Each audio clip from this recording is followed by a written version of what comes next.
नमस्कार विद्यार्थी मित्रांनो, आज आपण प्रॅक्टिस सेट 37 सॉल्व करणार आहोत। या प्रॅक्टिस सेटमध्ये एकूण 5 प्रश्न आहेत आणि 5ही प्रश्न हे आपले डायरेक्ट प्रपोर्शन या कन्सेप्टवर अवलंबून आहेत। तर डायरेक्ट प्रपोर्शन म्हणजे काय हे प्रथम आपण समजून घेऊ। समजा एका पेनाची किंमत 5 रुपये आहे, तर 2 पेनाची किंमत 10 रुपये होईल, बरोबर आहे। 3 पेनाची किंमत किती होईल? 15 rupees. For 4 pens 20 rupees. For 5 pens 25 rupees. कारण एका पेनाची किंमत ही आहे, मग 2 पेनाची किंमत ही होईल, 3 पेनाची किंमत ही होईल। यावरून काय आपल्या लक्षात येते, ही क्वांटिटी आपण वाढवली तर ही पण क्वांटिटी त्याच प्रमाणात वाढायली, बरोबर आहे। आपण पेनाची संख्या वाढवली तर रुपयेसुद्धा त्याच प्रमाणात इन्क्रीज होत आहे। म्हणजे काय, डायरेक्ट प्रपोर्शन आहे, म्हणजे समप्रमाण। ही क्वांटिटी वाढवली तर ही पण क्वांटिटी वाढत चाललेली आहे, म्हणजे डायरेक्ट प्रपोर्शनचं एक्झाम्पल आहे। जर आपण यांचा रेशिओ घेतला 1/5, 2/10, 3 हा जर रेशिओ घेतला तर प्रत्येक वेळेस रेशिओ कसा येतो बा, कॉन्स्टंट येतो। हे किती आहेत? 1/5। ही जर काटाकाटी केली आपण तर काय येईल? 1/5 होईल, बरोबर आहे। बेग बे बे पंचे 10। ही जर काटाकाटी केली काय होईल? 3 1 3, 3 5 15, बरोबर आहे। ही जर काटाकाटी केली तर 1/5 येईल आणि हे पण 1/5 येते। म्हणजे ज्या 2 क्वांटिटी आहेत, ही क्वांटिटी वाढली तर ही पण क्वांटिटी वाढली आणि त्यांचा रेशिओ जर आपण घेतला तर तो इक्वल असतो। म्हणजे आपण असं लिहू शकतो 1/5 यावरून 5/25। म्हणजे कोणतीही क्वांटिटी, ह्या सगळ्या क्वांटिटी कशात इक्वल आहेत, बरोबर आहे। म्हणजे हे डायरेक्ट प्रपोर्शनचं एक्झाम्पल आहे। तर आता त्याच टाईपचं एक्झाम्पल आहे। येथे 7 kg ओनियन्स 140 रुपीज, म्हणजे 7 kgसाठी 140 रुपीज लागतात, बरोबर आहे। आणि हाऊ मच 12 kg, जर आपल्याला 12 kg ओनियन घ्यायचे असतील तर किती रुपये लागतील? सपोज एक्स आपण कन्सिडर करू। मग यांचा काय करू आपण? रेशिओ घेऊ। हा रेशिओ कसा येतो? इक्वल असतो, कारण डायरेक्ट व्हेरिएशन आहे। ही क्वांटिटी वाढली तर ही पण क्वांटिटी वाढेल, बरोबर आहे। 7 kg ऐवजी आपण 12 kg घेतोय, म्हणजे क्वांटिटी वाढायली, त्याप्रमाणे रुपये पण जास्त द्यावे लागतील। म्हणजे हे काय, डायरेक्ट व्हेरिएशन। यावरून एक्सची व्हॅल्यू कॅल्क्युलेट करता येईल आपल्याला। सोडूया आपण आता हा प्रॉब्लेम कसा सॉल्व करायचा पाहू आपण। सोल्युशन, आपल्याला कॉस्ट काढायची आहे 12 kg ओनियनची। त्यामुळे आपण काय करू, त्यासाठी एक्स कन्सिडर करू। Suppose cost of 12 kg onion is rupees x आपण कन्सिडर करू। एक्स, आता आपल्याला काय काय दिलं आहे? ओनियन दिलेत, ओनियन, आणि त्यांची कॉस्ट दिली। ही कॉस्ट रुपीजमध्ये आहे, ओनियन kgमध्ये आहेत। सपोज असा एक टेबल करू आपण, म्हणजे क्लिअर लक्षात येईल। आता पाय टेबलमध्ये मांडणी करू आपण। आपल्याला काय दिलेलं आहे? 7 kg ओनियन दिले आणि त्याला किती रुपये लागतात? 140। म्हणजे 7 kg ओनियनसाठी 140 रुपीज। एका खाली एक लिहिलेलं आहे आपण। आता आपल्याला 12 kg ओनियन दिलेत, 12 kg ओनियन, त्यासाठी आपल्याला किती रुपये लागतील? आपण एक्स कन्सिडर केलेलं आहे। आता आपण काय करू, यांचा रेशिओ घेऊ। आता येथे लिहू शकतो आपण, this is direct proportion. This is direct proportion. हे डायरेक्ट प्रपोर्शन आहे। कशामुळे? जर आपण ही क्वांटिटी वाढवली तर ही पण क्वांटिटी वाढते येते। 7 kg ऐवजी आपण 12 kg ओनियन विकत घेतोय, याचा अर्थ 7 kgला जेवढे पैसे द्यावे लागतील त्यापेक्षा जास्त पैसे 12 kgला द्यावे लागतील। म्हणजे ही पण क्वांटिटी येथे इन्क्रीज होते।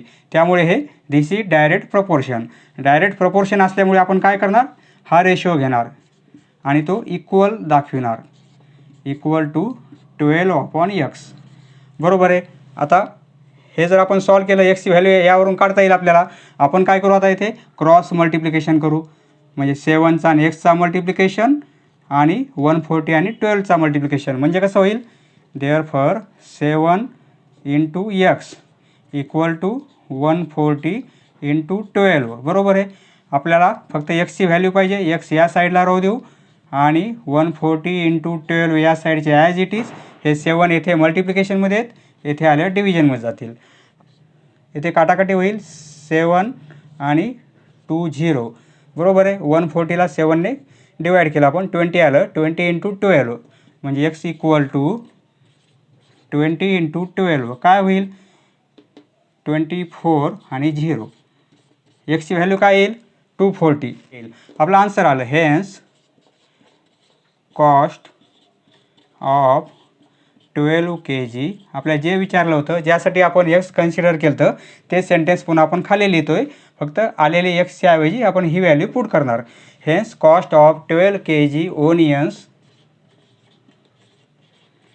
इज ₹240. एक्स ऐवजी आता एक्स फाइंड आउट केलेला आपण, म्हणून येथे काय लिहिणार, ₹240. नेक्स्ट येथे ₹600 बाय 15 बंचेस ऑफ फीड. जनावराचं खाद्य असते, त्याला आपण पेंढ्या म्हणतो. जनावराच्या अशा पेंढ्या असतात, गवताच्या पेंढ्या. ते 15 बंचेस येतात आपल्याला. किती रुपीजमध्ये, ₹600मध्ये. ₹600मध्ये 15 बंचेस येतात. जर आपल्याला 12,280 किती येतील हे आपल्याला फाइंड आउट करायचं आहे. तर आपण सोल्युशन लिहू.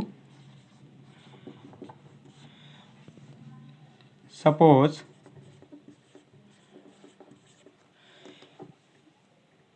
X bunches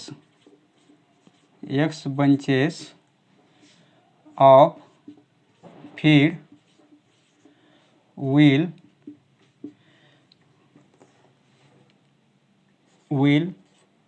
buy ₹1,280.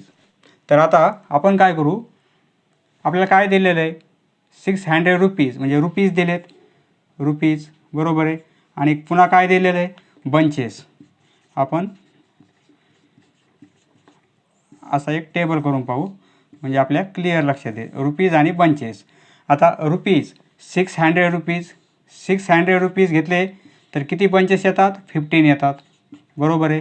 तर आपल्याला आता रुपीज दिलेत ₹1,280. तर त्यासाठी बंचेस किती, आपण एक्स कन्सिडर करू, बरोबर आहे. तर आता आपण म्हणजे ही क्वांटिटी वाढवली तर ही पण वाढणार आहे, बरोबर आहे. म्हणजे हे काय आहे, डायरेक्ट प्रपोर्शन. इथे लिहू आपण, therefore this is direct proportion. हे डायरेक्ट प्रपोर्शन आहे. दिस इज डायरेक्ट प्रपोर्शन. आणि डायरेक्ट प्रपोर्शन असेल तर आपण हा रेशो इक्वल दाखवतो. त्यामुळे 600/15 इक्वल टू 1,280/x होईल. आता हे सॉल्व करता येईल आपल्याला. यावरून एक्सची व्हॅल्यू काय होईल, देअरफॉर क्रॉस मल्टिप्लिकेशन 600x होईल आणि इक्वल टू या दोघांचा मल्टिप्लिकेशन 15 × हा मल्टिप्लिकेशन. आता यावरून एक्सची व्हॅल्यू पाहिजे आपल्याला, म्हणजे 15 × 1280 हे 600 येतील, बरोबर आहे. आता पहा, हे 15ने मी काय करतो, येथे डिवाईड करतो 600ला, म्हणजे काय होईल, कंप्लीट 40 येईल. 15 × 4 = 60 आणि 0 म्हणजे 40 येईल, बरोबर आहे. आता हा 40चा 0 कॅन्सल होईल आणि हा पण 0 कॅन्सल होईल येथे, बरोबर आहे. म्हणजे काय राहील, येथे काय राहील, 128, बरोबर आहे. आणि आपण 4 राहतील. आता हे जर कॅल्क्युलेशन केलं आपण, 128ला 4ने डिवाईड करू, 4 × 3 = 12 आणि 4 × 2 = 8. म्हणजे आन्सर काय येईल आपलं, 32. म्हणजे एक्सची व्हॅल्यू काय येईल आपली, 32, बरोबर आहे. एक्सची व्हॅल्यू 32 आली. याचा अर्थ काय, 32 bunches of feed will by rupees. एवढ्या पैशामध्ये 32 बंचेस विकत घेता येईल आपल्याला. येथे आन्सर लिहू आपण. हेन्स 32 बंचेस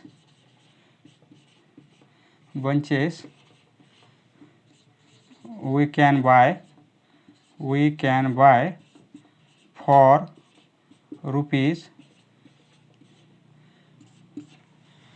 नेक्स्ट येथे मित्रांनो आपल्याला फॉर 9 काऊज 13 kg 500 ग्रॅम म्हणजे काय होईल, 13 kg आहेत आणि 500 ग्रॅम आहेत, म्हणजे 13 kg 500 ग्रॅम म्हणजे काय 13.5 किलोग्रॅम बरोबर आहे 13.5 किलोग्रॅम. आता 9 गाईला एवढं खाद्य लागते एवढं किलोग्रॅम, तर 12 गाईला किती खाद्य लागेल हे आपल्याला कॅल्क्युलेट करायचं आहे. सोडूया. Solution. How much will be suppose x kilogram will be food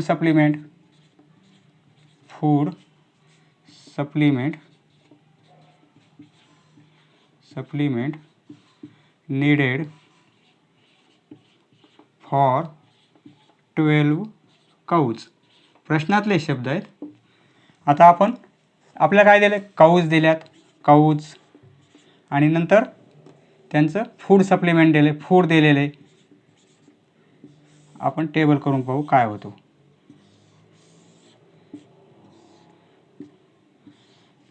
काऊज आणि फूड सप्लिमेंट. काऊज 9 काऊ असताना फूड सप्लिमेंट 13.5 kg आहे बरोबर आहे. तर आता मग आपल्याला 12 काऊज दिलेले आहेत, तर हे किती x. This is direct proportion. हे सेंटेन्स लिहायचं. दिस इज डायरेक्ट प्रपोर्शन. हे डायरेक्ट प्रपोर्शन असल्यामुळे आपण हा रेशो इक्वल दाखवणार. म्हणजे 9/13.5 इक्वल टू 12/x. यावरून एक्सची व्हॅल्यू काढता येईल. क्रॉस मल्टिप्लिकेशन घेऊ म्हणजे काय होईल 9x हा मल्टिप्लिकेशन इक्वल टू हा मल्टिप्लिकेशन 13.5 इंटू 12. x पाहिजे आपल्याला. x इक्वल टू 9 या साईडला आपण ट्रान्सफर करू म्हणजे काय होईल अपॉन 9. हे पहा याला आपण 9ने डिवाईड करू शकतो. 9 1 4 राहतील आणि ते 1.5 आन्सर येईल. 13.5ला 9ने डिवाईड केल्यानंतर म्हणजे काय राहील इक्वल टू 1.5 इंटू 12. हा जर मल्टिप्लिकेशन घेतला आपण हा येईल 12×5 = 60. 18.0 म्हणजे 18.0 लिहायची गरज नाही, फक्त 18. तर आपल्याला किती किलोग्रॅम लागतील 18 किलोग्रॅम. हेन्स आन्सर लिहू आपण. Hence 18 kilogram food supplement. प्रश्नातले शब्द आहेत. फूड सप्लिमेंट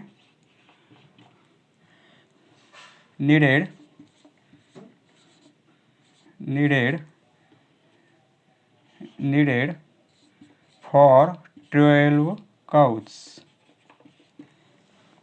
नेक्स्ट येथे मित्रांनो 12 क्विंटल सोयाबीनसाठी 36,000 रुपये लागतात. तर 8 क्विंटल सोयाबीनसाठी किती रुपीस लागतील हे आपल्याला कॅल्क्युलेट करायचं आहे. तर आता solution.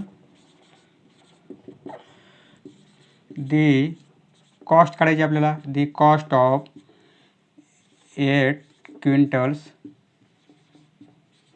Quintals is suppose x. आपण x कन्सिडर केलेली आहे कॉस्ट x रुपीज बरोबर आहे. आता आपण काय दिलेलं आहे आपल्याला 12 क्विंटल सोयाबीन दिलेली आहे. ती क्विंटलमध्ये आहे सोयाबीन आणि त्याची कॉस्ट दिलेली आहे. दोनच कंडिशन आहेत आपल्या. म्हणजे हे नंबर कशाचे आहेत, एक सोयाबीनच्या वेटचा आहे क्विंटलमध्ये आणि दुसरा आहे कॉस्टचा. तर आता हे दोन असे कॉलम करून घेतले आपल्या लक्षात येते. सोयाबीन 12 क्विंटल सोयाबीनला किती रुपये लागतात 36,000. तर आपल्याला 8 क्विंटलसाठी किती लागतील ते आपण x कन्सिडर केले बरोबर आहे. आता येथे पहा ही क्वांटिटी आपण कमी केली म्हणजे 12 क्विंटल घेण्यासाठी आपल्याला एवढे पैसे लागतात. आपल्याला 12 क्विंटल घ्यायचे नाही, आपल्याला 8च क्विंटल घ्यायचे आहेत. म्हणजे आपण ही क्वांटिटी कमी केली तर आपल्याला प्राईस पण कशी होईल कमी होईल, त्याच प्रमाणामध्ये कमी होईल. म्हणजे ही क्वांटिटी कमी झाली, ही इकडे कमी झालेली आहे, तर ही पण क्वांटिटी कमी होईल, म्हणजे पैसे पण आपल्याला कमी द्यावे लागतील. म्हणजे एक क्वांटिटी कमी झाली तर दुसरी पण कमी होते, म्हणजे हे काय आहे direct proportion. Therefore this is direct proportion. आणि डायरेक्ट प्रपोर्शन असलं की आपल्याला रेशिओ घ्यायचा आणि इक्वल दाखवायचा. Therefore 12/36,000 equal to 8/x. बरोबर आहे. 8 येथे वर आहेत, येथे x खाली आहेत. 8 वर आहेत, x खाली आहेत. त्याच प्रमाणात therefore 12x cross multiplication equal to 8 × 36,000. Therefore x पाहिजे आपल्याला, x इक्वल टू 8 × हे 36 आणि हे 12 ह्या साईडला डिव्हिजनमध्ये येतील. बरोबर आहे. आता आपण 12ने या नंबरला डिवाईड करू शकतो. बरोबर आहे. 12 × 12 12 × 36 म्हणजे हे 1 2 3 0 ॲज इट इज. म्हणजे इथे काय झाले 3000 आणि हे इंटू 8 म्हणजे काय 3000 आणि इंटू 8 हे दोनच नंबर राहिलेले आहेत. आता हा मल्टिप्लिकेशन 8 × 3 म्हणजे 24 होईल आणि हे 30 ॲज इट इज. आन्सर काय येईल आपलं 24,000 रुपीजमध्ये येईल. आपण आन्सर लिहू. Hence cost of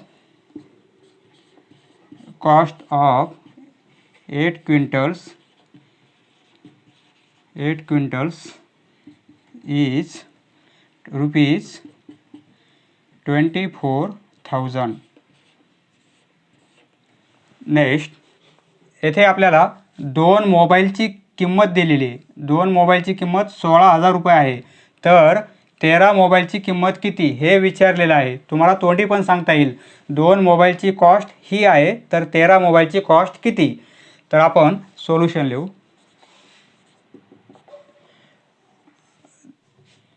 suppose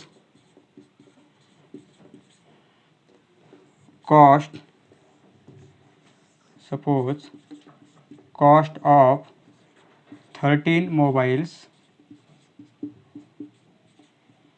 is ₹x. x consider केला आपण. तर आता आपल्याला काय दिलं आहे मोबाईल दिलेत आणि दुसरं त्याची कॉस्ट दिलेली आहे. कॉस्ट क्वांटिटी मोबाईल आणि कॉस्ट आहेत. तर आता आपण टेबल करून पाहू. 2 मोबाईल्स कॉस्ट ही आहे 16,000. तर आपल्याला 13 मोबाईल पाहिजेत x.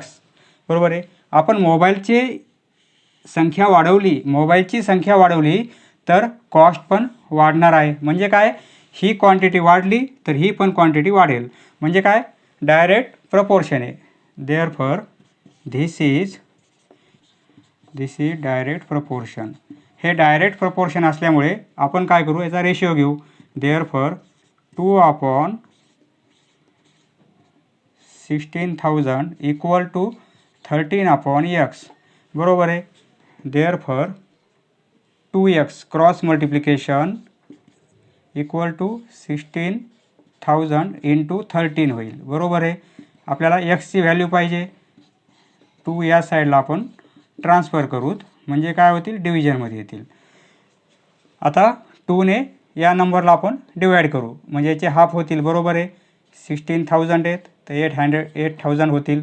Therefore x equal to काय होईल 8,000 × 13 म्हणजे काय 13 × 8 104 होईल आणि हे 30 ॲज इट इज 1,04,000 रुपीजमध्ये आहे.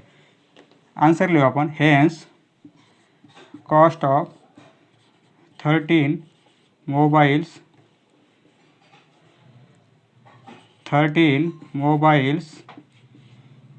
इज 1,04,000 रुपीज लिहावं लागेल कारण कॉस्ट आहे ती. समजले मित्रांनो. धन्यवाद. पुढचा व्हिडिओ पाहण्यासाठी चॅनल सबस्क्राईब करा. धन्यवाद.